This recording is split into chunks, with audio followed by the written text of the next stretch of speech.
So great to be here. What fun we've had the past few days. Hiya. Okay, hiya, right here. Right, good. I was just saying it's lovely to be here. And I also wanted to say thank you to Sue and Sheila. Again, thank you so much for inviting me to be here right now. Wonderful. So coming home.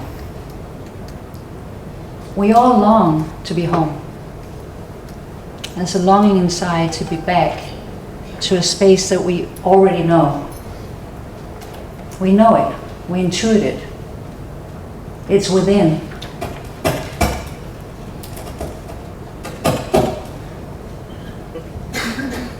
Is it? Just some static.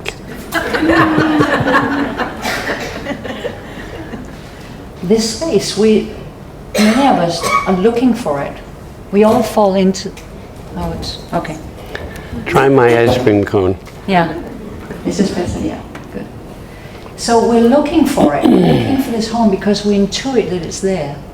We know this space, we recognize this space, we fall into this space naturally. And when we do, there's an ease. There's something there that's just home. It's where I can be completely myself. So for many of us, and for me, I've been looking for this outside for all of my life. Until the moment that I found out it's not a place that I can go to, it's where I'm looking from. So home is a space inside. And when we say inside, we don't mean inside the body. There's no place inside where we can find this space. But it's a space that everything arises from. Every single bit of your human experience arises within this space. Every thought, every feeling, every sensation, all of your senses, everything you can taste and touch and feel and think arises within this space. This space, this aware space, this space of pure consciousness, is where all objects arise from. There's an awareness behind everything we can see.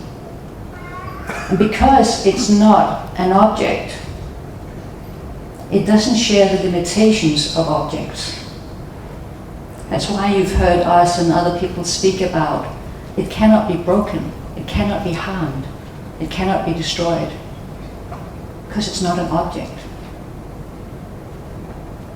So this space is also, we could call it the wisdom space. It is where all of the intelligence behind life arises from. The intelligence that gives rise to everything we see around us. An intelligence that knows how to create life and operate life as we know it. Not only us human beings, but animals, plants, everything. So within this space there's an intelligence, there's this power that Sid would call universal mind. It's in this space, it's full of it, it's where everything arises from. You can also call this space consciousness or awareness. It is aware of everything that arises. So when a thought arises, there's an awareness of it. I can ask you, what are you thinking? You can tell me. Well, there's something that needs to be aware of that thought for you to be able to answer my question. The awareness that knows the thought doesn't share the limitations of the thought. The thought has limits. It has time. It comes and it goes. The awareness behind it is that which always is present. So everything arises in this awareness and doesn't share everything that can happen with an object. An object can come and go. An object can be taken away from us at any time. If I have the thought, I need to have $1 million in my bank account to be happy, that could be taken away from me even if I did get it. So there's a limit to objects, and the awareness behind it is limitless. Has no boundaries, open, pure space. We can also call this space within the power of thought, because it's where everything arises from. Every single aspect of creativity, every single experience we can have comes from this space, comes from this power of thought. So home is the three principles in action. It's a space, they're formless principles.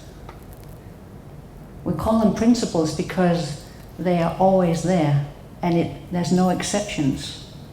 There's no one out here or anywhere else in the world where you could say, no, it's not me, I'm the exception. I know it feels that way sometimes. But for us all, this is where everything arises from. And we are that awareness behind them. We are that which is aware of everything that arises in this space that we call home. And I started saying that we all long to be home. So why aren't we there? Why does it feel like we get caught up in the outside world and we forget who we are? Well, this is the human predicament. This is what happens to all of us. We get so involved in the objects that arise in this home that we forget that we are the awareness behind it. It looks so real, doesn't it? Because this space has all of the five senses engaged constantly. So whenever you have an experience, you see it, you feel it, you touch it, and you feel it in your body and like, well, it must be true because I'm feeling this way, right?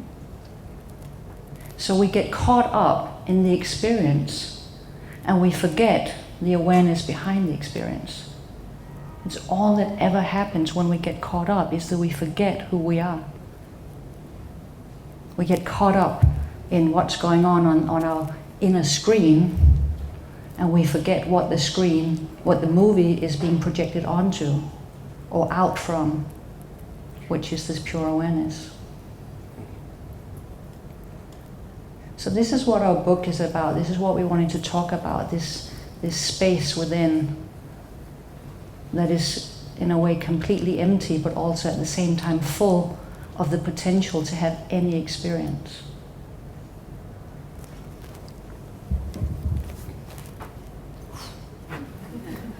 I never, ever, ever get tired of people pointing us home. Saul said that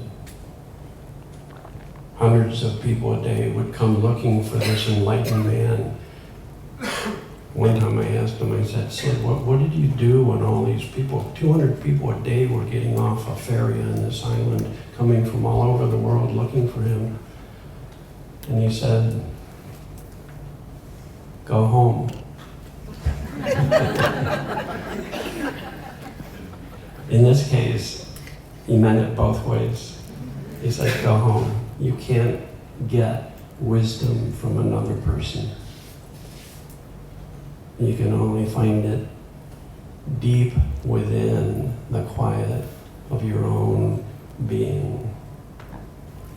And being is another word for infinite space. The infinite space of energy in which we are being danced and lived. And we're an intimate part of that dance. Inseparable.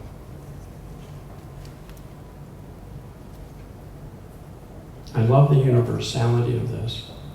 I used to give a lot of talks, and I would talk about. Hello? Do you want my one? Silence. Silence. This is not working either. Battery. Battery. We need the battery. We need that energy to live.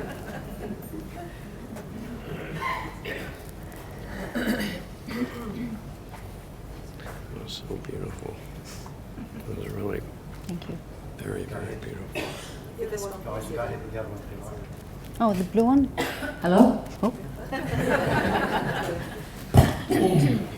Go anywhere in the world. That's the universality of principles. I used to go around and talk about all kinds of experiences I had and ideas I had learned. And people found it extremely entertaining, but it didn't awaken their heart. It gave them a moment of laughter or a moment of peace, but it didn't allow them to gain an understanding so that they could walk in that world. Right? So I met Sid Banks, and he says, all human beings have a mind, but it's not their brain. Our mind is far vaster and greater than anyone can imagine, and it is capable of things beyond anything people can imagine. And we all think. I can go anywhere in the world and I can say, we all think, and I've never had anybody disagree, because it's not an idea, it's a fact. There is a power in life that generates an experiential life for all human beings. I can say we're all aware, and we can be aware of the fact of thought. We can be aware of life. We can be aware of what's created. We can be aware of being. Right? We can begin to recognize the truth of this space. Recently, I had the fortune to go to Colorado to a ranch that some friends of mine have, and I went there to do a 3-day seminar. And my friend Sumaya has horses, 3 horses. And she says, the way I've learned from being in the presence of babies, what it means to fall out of personal thinking and just be, and be free to have all kinds of experiences without judgment and story. Right? She has learned similar lessons from being in the presence of horses. So she said, Dicken, would you like to meet my horses?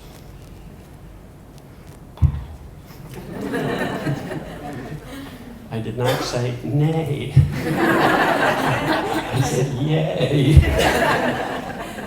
So she took me down to the corral, and she says, I want you to learn to meet horses the way they meet one another. And it's not like humans do, where you walk right up and you get in their face and you touch them. She says, stand back from the fence. Now, Sumaya and I have a metaphor that we both like, that we can be uptight in our heads, thinking. We can wake up out of that and then drop in to presence. Drop in, metaphorically, into an opening, into a spaciousness. So she says to me, Dicken, just stand here. There's nothing you have to do but drop in. Horses are incredibly sensitive to presence. She says, drop in and give each horse your regard. So there are 3 horses, and they're sort of running around in this corral. And she told me which one is the alpha horse, which one's the second in line, third in line in terms of their little communal hierarchy. So I started with the leader, and I just dropped in and just gazed. When we drop in, we start seeing from the inside, through that feeling, presence. I just gave him my regard. You know what happened? He stopped running around and came right over to me. Even now I'm getting goosebumps. And he just, talk about presence. He just looked right at me. And Sumaya had explained, horses are always sensitive to tension, and then they will immediately, when they feel tension, do something. They'll shake it off, or they'll... That was pretty good. Channeling my inner horse.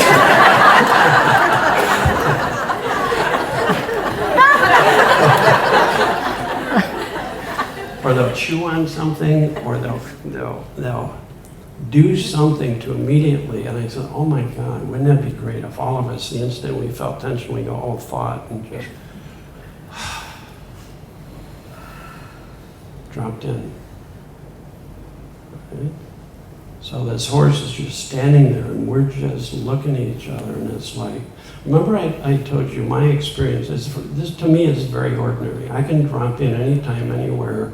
We all can. It's built into us. That's a huge part of Sid's teaching. We can wake up to the fact of thought, and we can drop into a space where magic happens. The word that has been coming to mind the last month is intimacy, and I fell into love, and the horse was already there waiting, and we lived in this experiential connection. And I looked over at the second horse and gave its regard. And it comes right up close, not as close as the main one, because that one would sort of push it away. You know, I'm the alpha. Gave regard to the third one, it came over. People are like this too. People are like this too. The beauty of learning about the principles is as people learn, I live in the world of thought, they start waking up out of conditioned, limited thinking and being identified with that, as Natasha so beautifully spoke.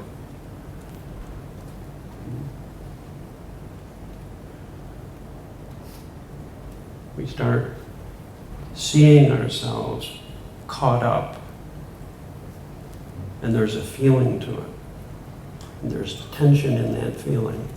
And just like horses, as our understanding deepens, we become more sensitive to that tension, and we see it as Bill. Oh, Bill, thank you. This tension is not a curse. It's a love letter from God, reminding us of this space, of our true nature.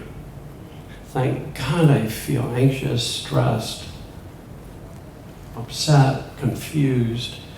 It doesn't mean anything about the world, so it's not an invitation to try and figure out and think more about this situation, problem, person.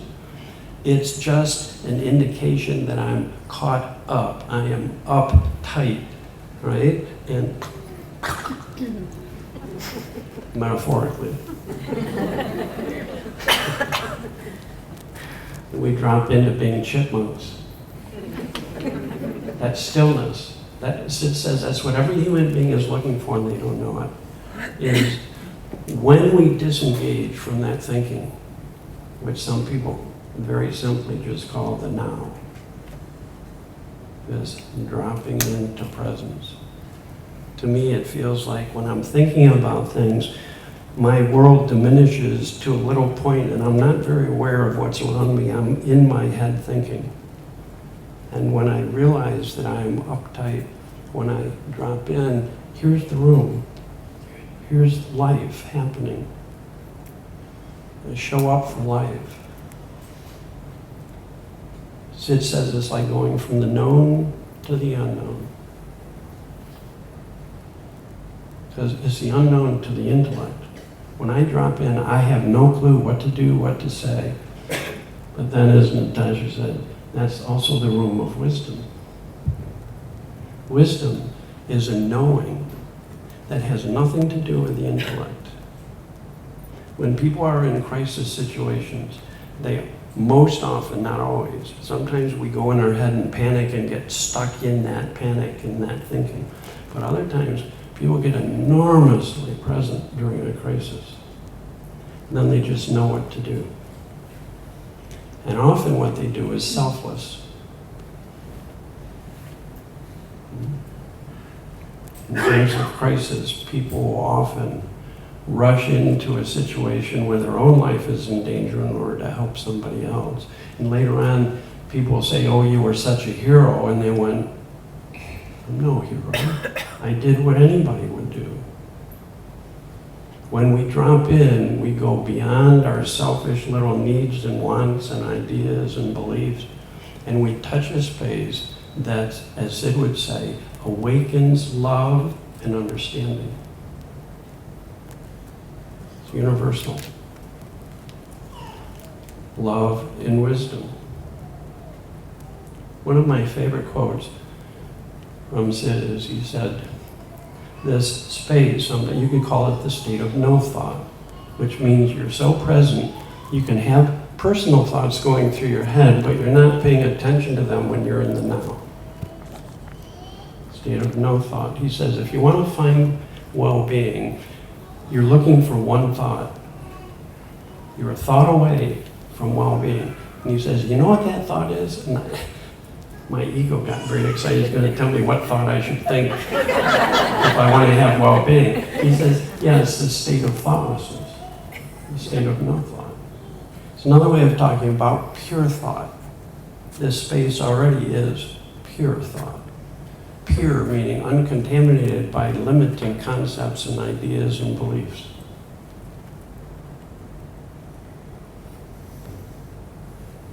Pure thought. Pure thought awakens deeper feelings that connect us to life. Pure thought is love. Pure awareness, where we're not identified with the objects that come and go. The thoughts and feelings are not who we are, they come and go. We literally are this infinite, vast spiritual presence. It's what's it called, our true self. Our true self, pure consciousness, is love. So with the horses, when I drop out of the personal, which creates ideas of difference and separation, when I drop out of that, horses can sense that I am safe, so they can come closer. You sit in a room quietly and the cats and dogs will come right to you because they sense the safety of presence. Very sensitive to fear, and then they begin to experience that fear too. Right? Little kids. My wife is a baby whisperer. Everybody thinks she has some secret. She picks up crying babies and they stop. Pure presence. She doesn't have any thinking about a crying baby, so there's no tension in her at all when a baby is really having a rough time. Even if the baby keeps crying for a long period of time, she doesn't get up tight. It stays dropped in, and it's a transmission that can be experienced because it doesn't have anything to do with time and space.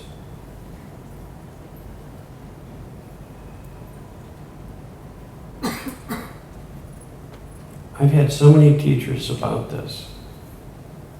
Clients have become, any human being can drop in and they begin to channel love and wisdom.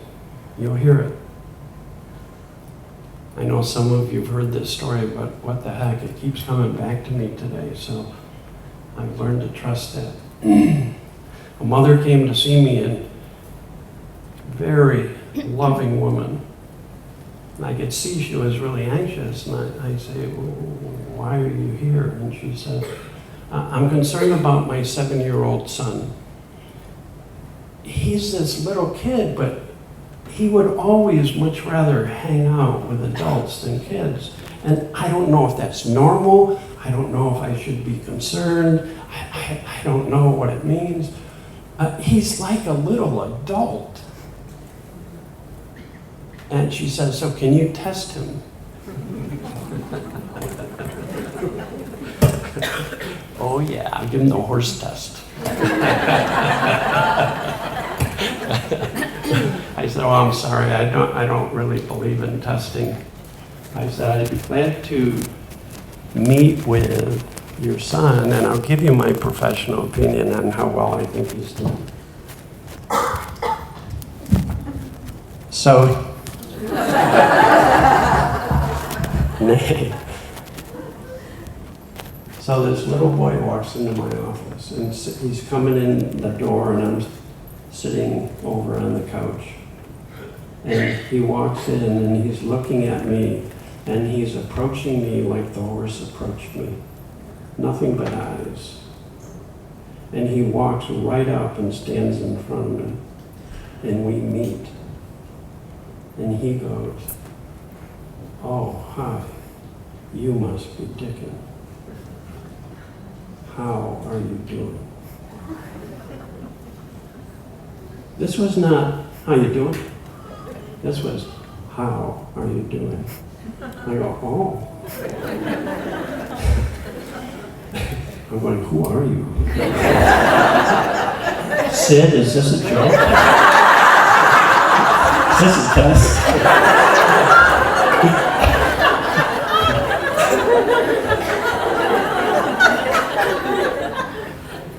Literally, this kid, when I first met Sid, he was the most ordinary, down-to-earth. He had horse's eyes. He had little, pure mind eyes. He had those eyes. I didn't hear a word he said, but I knew he knew something by his eyes. An amazing presence. Right? So this little kid had this amazing presence. And he says, how are you? And I reflect, and I was honest and said, well, I'm doing this and feeling this and this like, and he starts asking me questions. You know the old saying, when the shoe's on the other foot? He's asking me all these questions, and he just keeps asking me these amazing questions that take me more and more reflective. And then he says, so Dicken, what do you do? And I said, well, I talk to people about their true nature. I talk to people about how we all have the capacity for happiness within us already, for love and wisdom. He's so interested in this, and he keeps asking me questions, so I said, I'm going for it. Okay, I've learned that we all think, we're all aware, we all have this deeper intelligence, this deeper knowing, and that when we wake up to the fact of thought, we fall into a quieter space, and then we just feel and know. And he goes, I know exactly what you mean. I say, please tell me. And he says, well, Dicken, it's like this.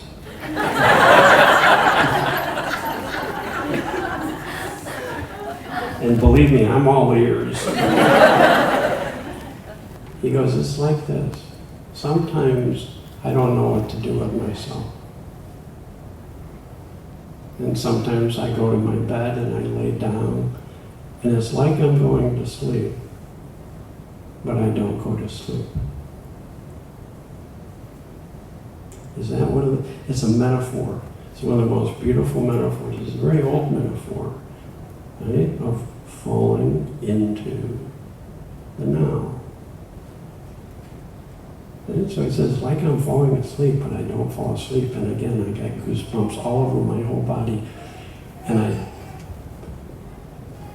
it felt to me like I got down on my knees and said, oh, great wise one. Could you say anything more? I literally said, could you say anything more about that? And he says, well, it's like I'm going to sleep, but I don't fall asleep. And then at some point, I always feel better. And as soon as I feel better, I know what to do. Guess who had the insight? Said, thank you very much. How much do I owe you for the session? And by the way, are you available next week? Because for 3 months, I walked around blown away by this insight, the simplicity. This is what Sid says, you come back to this simplicity. It's not complicated. He said, all I'm ever telling people is look within, there's a space, touch that space, something beautiful must happen, bring that into the world. Right? So every time I got upset, I'd hear that little kid's voice. It's like I'm falling asleep, but I don't. Dropping in. And then at some point, there's a feeling. Sid would say, look for silence and a feeling. He'd say the feeling of love and the state of no thought are paired together, coupled together like lovers. Goosebumps.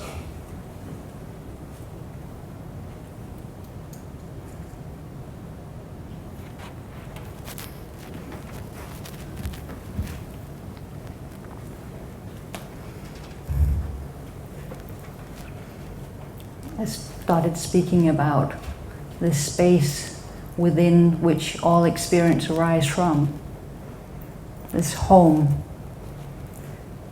Now ask yourself the question, when does experience take place?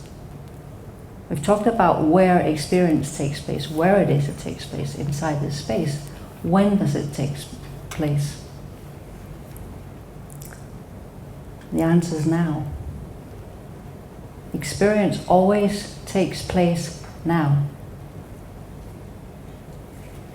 So this morning when you had breakfast, when did that experience take place?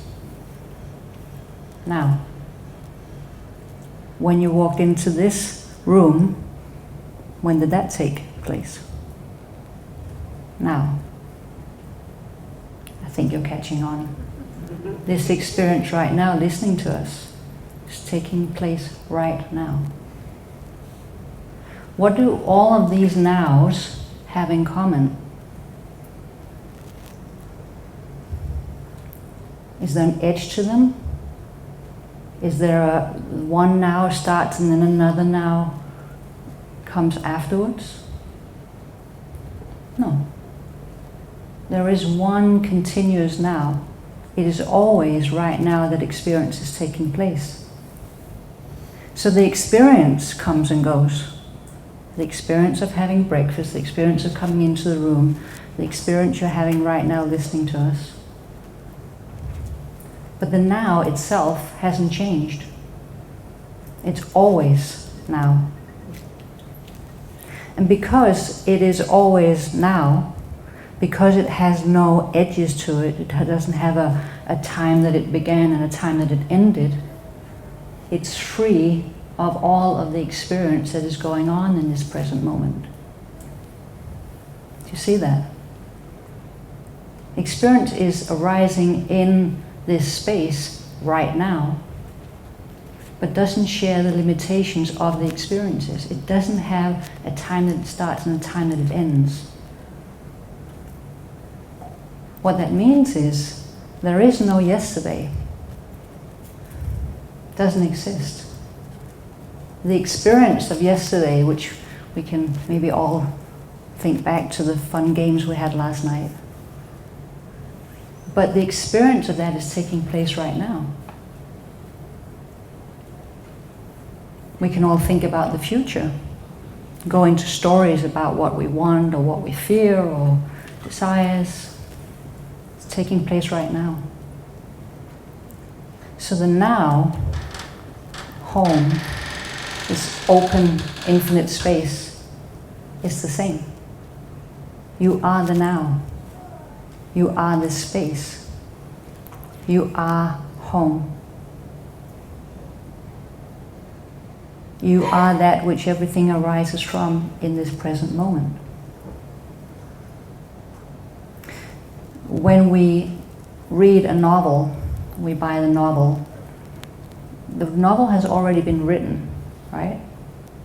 But we cannot experience the complete novel at one moment. We have to start on page 1 and read it, even though the novel has been written. Everything has been written. But the ego needs to take one day at a time, one experience at a time. Ego creates time, space, and matter. It doesn't exist but for your thinking. It's thinking that makes it look as if things are going on in time. Oh, I had a bad experience yesterday. Oh, I had a lovely experience with the horses. It's happening right now.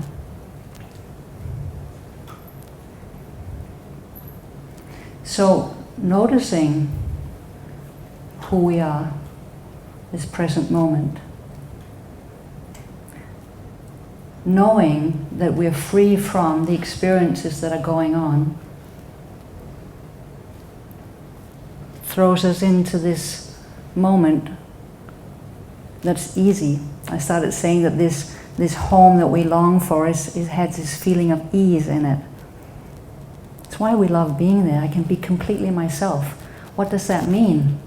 It means free from all of the conceptual thinking or contamination, which you often call it, contaminated thinking about who I am. All the limits I put to myself. I'm a woman, or I'm this old, or I weigh too much, or too little, or I need to be more successful, or I need to, whatever it is. That are all labels that we put onto ourselves. They're not who we are. They're just labels. So one of the hopeful things that the principles have given me and thousands of other people is that when we come back home, when we understand who and what we are, that we are not the experiences. It doesn't matter what kind of experiences you've gone through in life. It doesn't matter how difficult or horrible or challenging they were. This space is untouched by it, cannot be harmed by it, because it's formless. Only form can be broken. If I take a glass and I drop it, it'll probably splinter onto the floor. It's a form. It can be broken. But who we are cannot be broken. This is the hope that the principles give us, is when we understand that who we are in essence, our true nature, is untouched by anything that's happened in experience, because experience arises from our essence.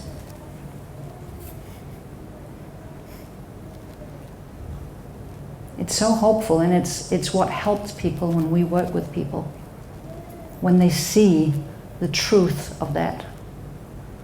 Often when clients come and they begin telling their story, we hear many stories, of course, of terrible things that human nature sometimes do to each other. And what we do is we guide them back to their true nature. And they start seeing that there's nothing broken, nothing never lacking, as Bill would say. Nothing can be destroyed. So all of experience is taking place in this space, and all of experience is always taking place now. Now we can get involved in the experience. We do it all the time. I do it, Dicken does it. When we do that, we get caught up and we feel all the feelings that are being engaged through our 5 senses. Sid said, you have to go beyond your 5 senses. You have to go beyond time, space, and matter. When I saw that, I heard him say it in different tapes, but I saw it not that long ago, and it blew me away. Oh, that was what he meant.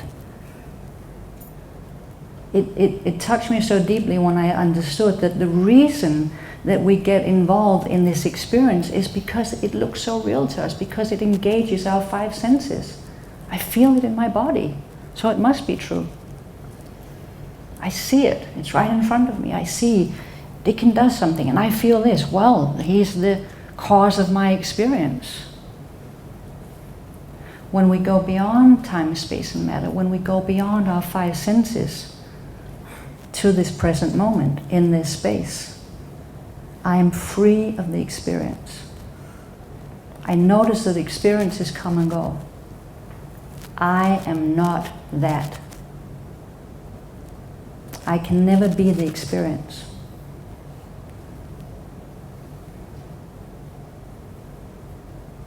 I am the eternal now, out of which all experience arises.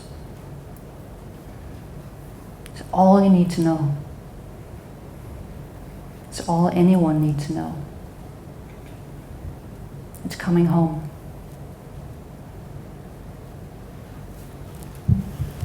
I don't live home all the time. Just like anybody else, I get caught up in my thinking, I get stressed, I get tension, I get confused, I have difficulty. I don't care that that happens because it happens when I'm not recognizing my true nature, which I don't see all the time. I don't care that that happens.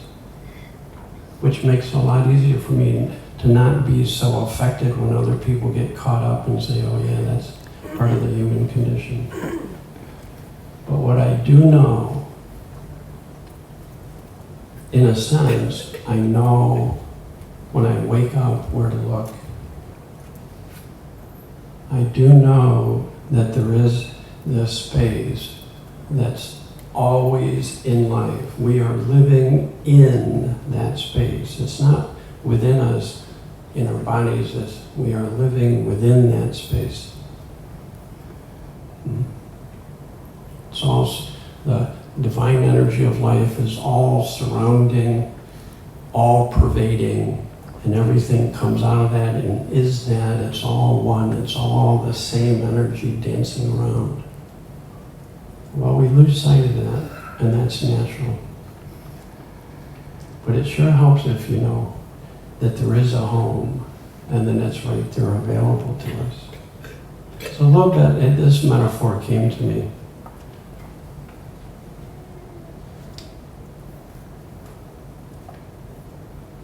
You drive a car. It's a nice thing to be able to drive around and go on adventures and go places. At some point, you're going to run out of gas. Right? We run out of gas, don't we? Don't you guys sometimes just... We get exhausted by all the thinking we're doing and all the limits we're living with, and it tires us out. It's extremely tiring being caught up in your personal thinking. And we run out of gas. Now, when you drive a car and you start running out of gas, you get signals from the car that you're getting close to empty. Right? Time to fill up. So it's no problem if you know that there's a filling station. No problem. No problem if you know how to get to the filling station. And before I learned the principles, I didn't know how to get there. I didn't know there was one little step beyond anything, everything that I was thinking. I kept trying to think my way toward well-being. That's getting lost. You get more and more lost. No one has been able to think their way to this space. So when you know there's a filling station and you know in a sense that it's there and you can drop into that filling station, this is what I studied the mystics from all different traditions. Jewish, Christian, Buddhist, Hindu. I had teachers that were amazing teachers from all these different traditions. I read the mystics and I would pull out phrases from all the mystics. And I started noticing that the phrases went into several distinct categories. And one category I called empty, another category I called fill, the other category I called give it away. Every mystic from every tradition throughout time says, thank God human beings can fall away from their personal thinking and into emptiness, silence, vastness, spaciousness.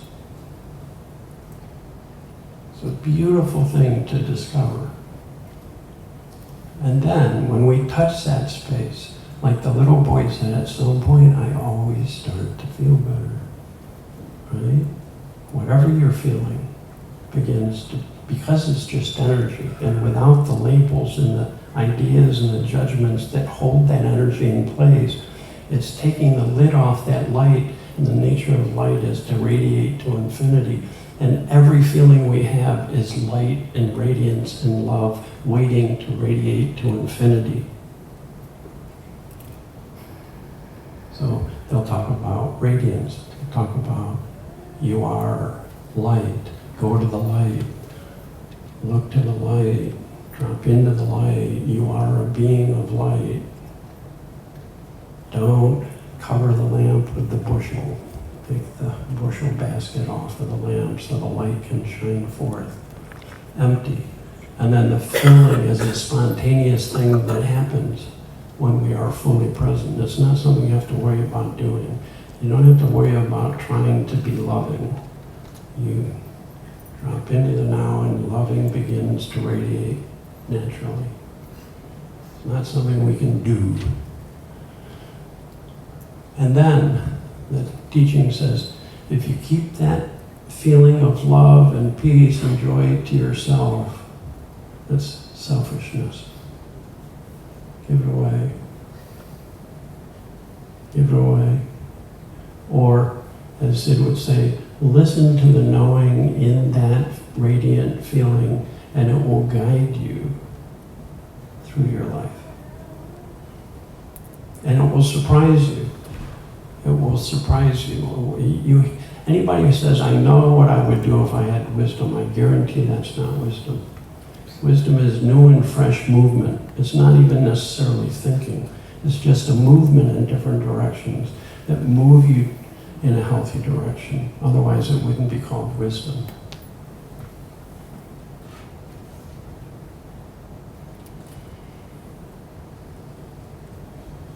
Empty.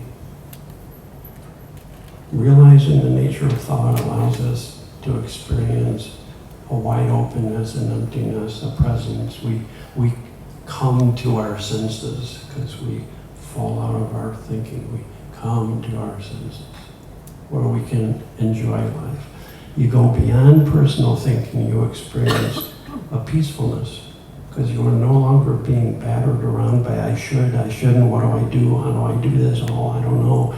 You fall beyond that thinking, there's a peacefulness in that space. You fall into that, your senses wake up, and so there's joy, enjoyment. You begin to enjoy. Natasha and I went for a walk before this, and we're talking and we're in our thinking and we're not seeing what's around us and enjoying it, and where it's all the principles and then we look up and go, oh my God, whoa, and we just drop in and there's beauty. So joy and beauty arise simultaneously, naturally, when we come to our senses, right? And then, as the little boy says, these feelings start to allow us a sense of connection and intimacy. So you feel we're looking at this flower and we're just both, there's this incredible intimacy with that flower. And you can find that intimacy. This is why Sid says it's a journey that begins in love and it ends in love. It ends in pure love. It's inevitable. Right? And that love is a different kind of love. It's not a particular love. It's falling into a space where you experience intimacy with anything you look at. So all you need to know is that this exists. They always have. The principles are not ideas. They're literal. It's literally the spiritual energy of life. It's three ways of talking about that energy is intelligent, very wise, it knows how to create and operate life. It's aware. Everything that's created has awareness, and it creates specific forms, or in psychological terms, specific thoughts and feelings and experiences. It's a trinity, but they're all the same. It's all one. So. A little bit. We have until 11, right? So we've talked a little bit about many things. What we're not. We're not our labels. We're not our identity. We're not all of these things that we say, I'm insecure, I'm this, I'm that. We use all these labels, and all they do is they limit us. We can never be anything that we can put on ourselves as a label. I sometimes use the metaphor of it's like going around with yellow post-it notes all over the body. And they change through our life, don't they? I'm not good at math. Oh, now I'm good at math. Oh, I like this. Now I don't like that. So the labels change, and they're kind of on the outside. We're not the labels. If you took every single label off yourself, if I could strip myself of the yellow post-its, I'd still be here, free from the limitations created from all of my thinking. We're not that. We are not the limits. We are not the constraints. So that's often the first place I start with people, is to look at what are you not. Because we all grow up. We get told from we're tiny, you are a little boy. Oh, you're good at running. Oh man, you're good at football. So we take these labels and we put them on. The labels are both put on by ourselves and by our parents and people around us. You are this, you are that. Oh, I am. Oh, I'm clumsy. Oh, that's not good. And we start to believe that it's true, right? Sometimes the labels fall off by themselves. Sometimes we change them. A lot of therapy, I'm a psychotherapist, so a lot of my training has to do with, oh, that's a bad label, let's put on a new one. Well, it's still a label. It's not who I am. What I love about the understanding of the three principles, it looks beyond the labels. It looks to, what am I then? If I'm not the labels, if I'm not all these restrictions, then what am I? And that's why we want to point people. That's always what we do when we train other people, when we talk to other people, when we try and help. This is what you're not, this is what you are. I'm Danish, I can make mistakes in English, it's not my first language. And then comes the exciting part, which is taking what you know to be true into the world. Living your life with this understanding. Touching other people with this understanding. Changing your own life from this understanding of who you are.